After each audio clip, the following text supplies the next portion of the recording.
Forgotten username recovery failed on Moneyhub Insights Fix. If you've been trying to recover your Moneyhub Insights username and kept hitting a wall, you're not alone. Most people get this wrong because Moneyhub has moved away from traditional usernames. Today, your registered email address or phone number is the main way to access your account. You won't believe how often guessing old usernames just slows you down. Here's the step-by-step fix. Step 1.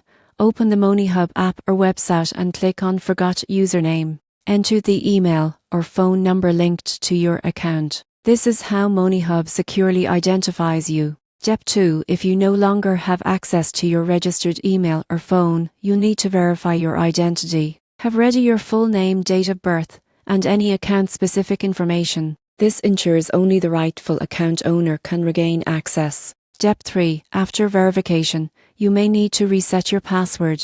Follow the instructions carefully and check your spam folder if you don't see the email immediately. Step 4. If the standard recovery process fails, contact Moneyhub support directly. Explain that username recovery attempts failed and provide the requested information. Their team will guide you safely through the process. Many users assume losing a username means permanent lockout, but the surprising truth is Moneyhub switched to email and phone-based login to make access simpler and more secure. By following these steps, you'll regain access quickly. Focus on your registered email or phone, verify your identity when needed, and you'll be back using Moneyhub Insights confidently and stress-free.